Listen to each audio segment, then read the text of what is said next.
Bienvenue. Dans les régions les plus reculées de notre planète, quelque chose est en train de se produire qui bouleverse notre conception de la stabilité.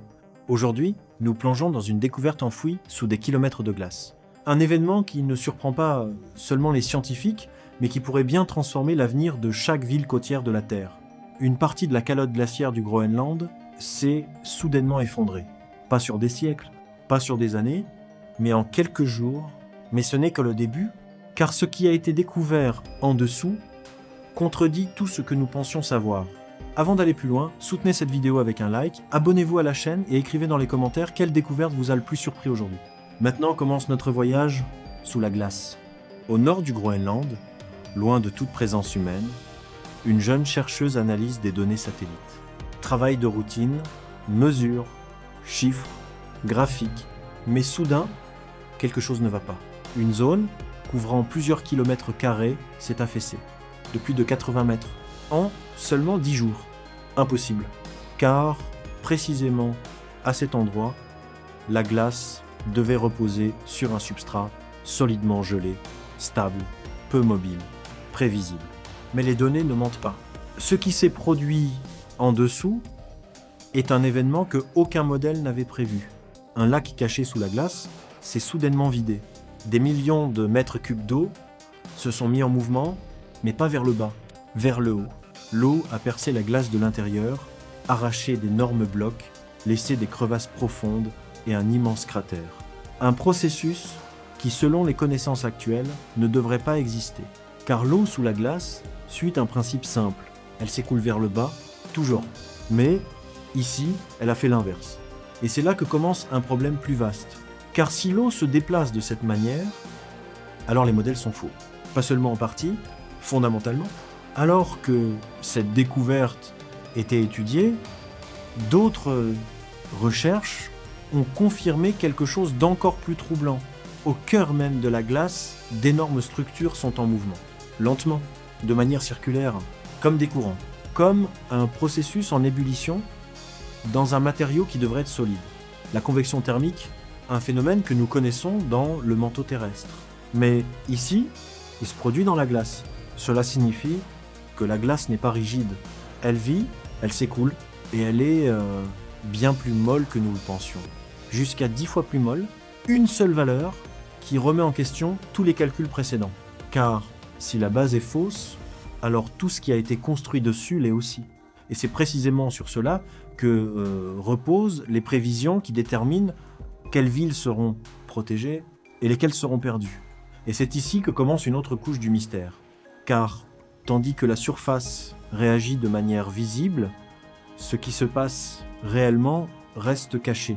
Profondément sous la glace, des systèmes de pression se forment lentement sur des années, peut être des décennies, sans être directement mesurables. La glace au-dessus agit comme un gigantesque couvercle. Un couvercle qui n'est pas rigide, mais qui cède légèrement en continu. Et cette lente déformation pourrait accumuler de l'énergie comme un ressort tendu qui finit par se libérer. Mais ce qui rend cette dynamique encore plus complexe, c'est l'interaction entre la glace, l'eau et la roche. Car la glace n'est pas seule. Elle repose sur des sédiments de fines couches de matériaux qui deviennent instables sous pression. Lorsque l'eau s'infiltre, tout change. La friction disparaît. Toute la masse commence à glisser, pas brusquement, mais progressivement, comme un continent de verre qui se met soudain à bouger. Et il existe encore un autre facteur presque invisible. Des fissures microscopiques, des réseaux de minuscules fractures qui traversent la glace, invisibles à l'œil nu, mais essentielles pour l'écoulement. Ces fissures peuvent se connecter, s'élargir et soudain devenir des canaux. Des canaux à travers lesquels l'eau ne fait pas que s'écouler, elle est accélérée.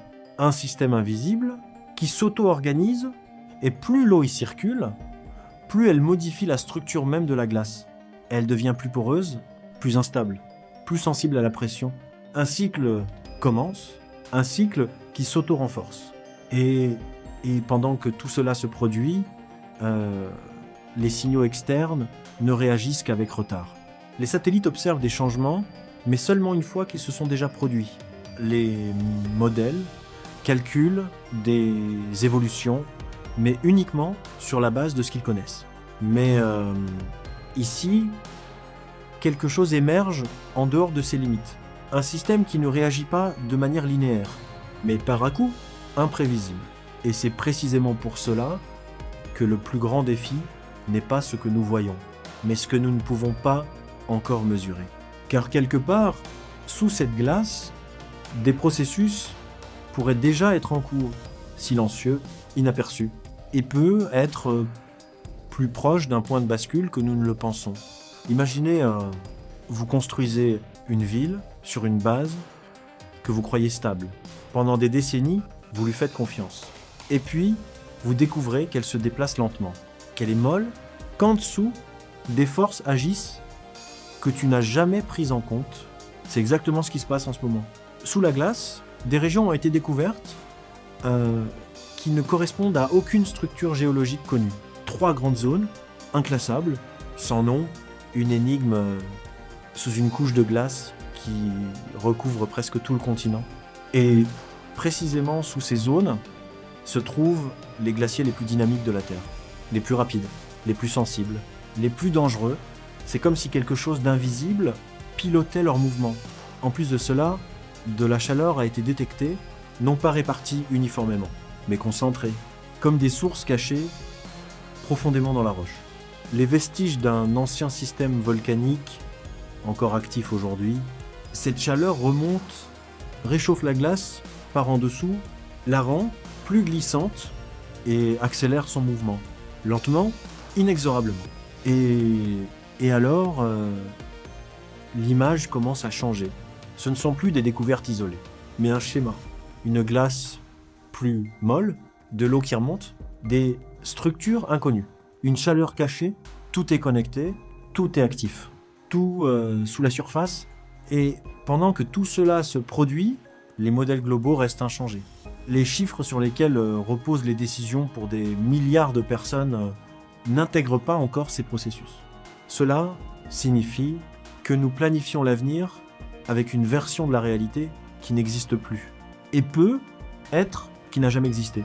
Et pourtant, il existe une perspective que presque personne ne considère. Le temps, pas le temps tel que nous le vivons, mais le temps géologique. Ce qui se déroule sous le Groenland pourrait refléter des processus qui prennent normalement des milliers d'années. Mais aujourd'hui, il semble s'accélérer, comme si un système conçu pour la lenteur passait soudain à un autre rythme. Et c'est ici qu'apparaît un parallèle inquiétant. Dans d'autres régions de la Terre, des accélérations similaires se sont déjà produites. Pas dans la glace, mais dans la roche. Avant de grands déplacements tectoniques, les tensions évoluent de manière imperceptible jusqu'au moment où elles se libèrent. Imprévisible, incontrôlable. Et parfois, même pas entièrement explicable. Si nous appliquons ce principe à la glace, alors une nouvelle question se pose. Ce que nous observons pourrait-il ne pas être un phénomène isolé, mais une transition ? Une transition de la stabilité vers la dynamique. Un état dans lequel de petits changements produisent soudain de grands effets. Un point de bascule, mais ce qui rend cette idée encore plus intense, c'est l'ampleur. La calotte glaciaire du Groenland contient suffisamment d'eau pour redéfinir entièrement les lignes côtières. Pas symboliquement, physiquement, des villes, des pays, des infrastructures. Tout dépend d'un système que nous commençons à peine à comprendre, et il existe encore une dimension presque philosophique, car pendant des décennies, cette glace a été considérée comme une archive, un réservoir du passé, des couches contenant des histoires de millions d'années. Mais peut être, n'est-ce pas seulement une archive, peut être, est-ce un acteur actif ?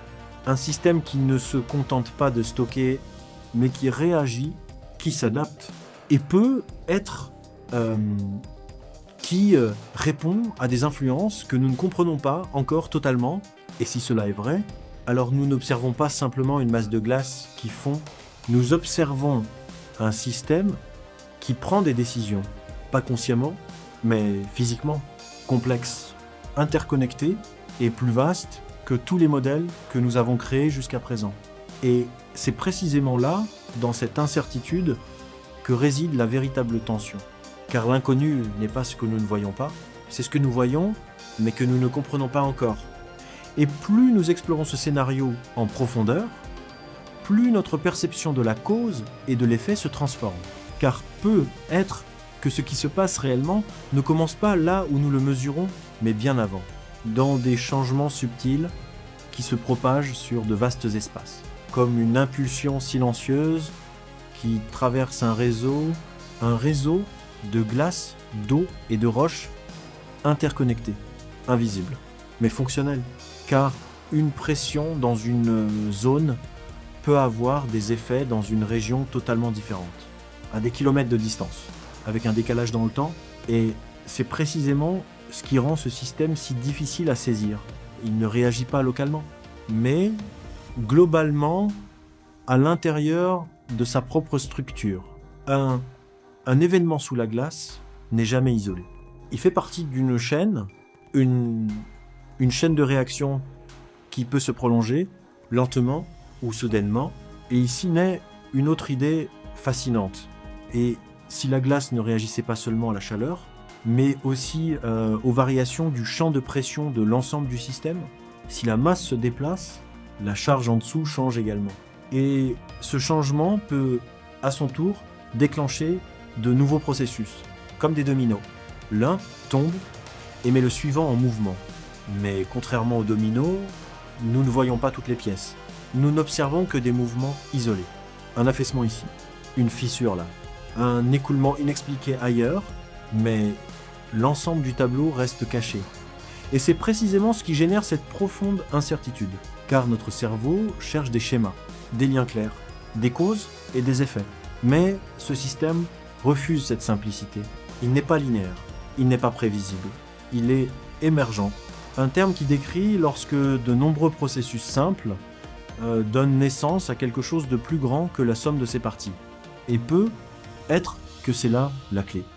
Ne pas observer les phénomènes isolément, mais leur interaction, le comportement dans son ensemble, car là, dans cette interaction, quelque chose pourrait émerger que nous n'avons jamais vu auparavant.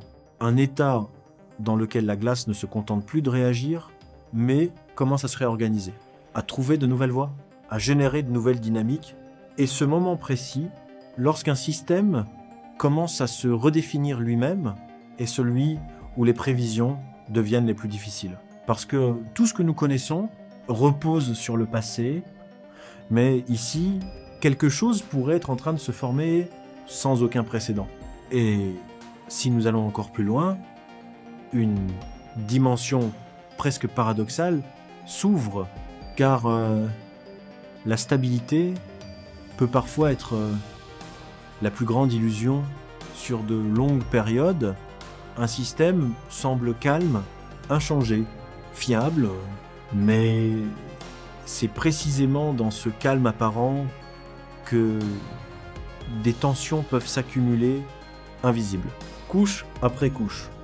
Et à un moment donné, cet équilibre atteint un point où il ne peut plus se maintenir. Pas lentement, mais soudainement, ce que nous observons sous la glace pourrait être exactement un tel moment. Non pas le début du changement, mais le premier signe visible qu'il a commencé depuis longtemps.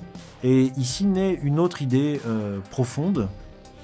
Et si la glace ne réagissait pas seulement à des processus internes, mais aussi à des influences externes bien au-delà de cette région, des changements dans les courants océaniques, des modifications des schémas atmosphériques, même de faibles variations dans la distribution de l'énergie pourraient, sur de longues périodes, produire des effets cumulatifs, comme un murmure qui devient lentement un écho. Et finalement, un signal que nous ne reconnaissons que lorsqu'il devient impossible à ignorer. Mais ce qui est vraiment étonnant, c'est le peu qu'il faut pour déséquilibrer un tel système? Pas nécessairement des événements extrêmes, mais de petites modifications continues. 1 degré de plus, une différence de pression minimale, un flux d'énergie à peine mesurable, et pourtant suffisant pour tout transformer à long terme. C'est comme un pendule. Tant qu'il est en équilibre, tout reste stable. Mais une impulsion minuscule peut le faire dévier de sa trajectoire, et une fois en mouvement, il suit une dynamique qui s'amplifie d'elle-même. Et c'est précisément ce type de dynamique qui pourrait être en train de se développer sous la glace. Lentement, invisible, mais irréversible. Et peut être que c'est là la pensée la plus troublante. Non pas que nous ne sachions rien, mais que nous commençons à comprendre à quel point nous ignorons encore. Car à chaque nouvelle découverte, l'image ne devient pas plus claire. Elle devient plus vaste, plus complexe, et en même temps plus fragile. Un système que nous considérions autrefois comme statique se révèle vivant, non pas au sens biologique, mais au sens physique, réactif, adaptatif. Sous la glace du Groenland, quelque chose se forme. Pas soudainement, pas bruyamment, mais silencieusement, complexement. Incompris, un système qui se réorganise, un équilibre qui se déplace. Et nous commençons à peine à le percevoir. La question n'est plus de savoir si la glace change. La question est à quelle vitesse et jusqu'où. Car si les fondations sont erronées, alors les réponses sur lesquelles nous comptons le sont aussi. Peut-être ne faisons-nous pas face à un processus lent, mais à quelque chose de dynamique, quelque chose d'imprévisible, quelque chose qui échappe à notre contrôle. Et c'est précisément maintenant que commence le moment où nous devons le comprendre, ou en subir les conséquences. Si cette vidéo vous a plu, mettez un like, abonnez-vous à la chaîne et écrivez dans les commentaires quelle découverte vous a le plus surpris. Merci beaucoup d'être resté jusqu'à la fin. On se retrouve dans la prochaine vidéo sur la chaîne Observatoire Astral. Merci de votre attention, que Dieu vous bénisse et à la prochaine fois.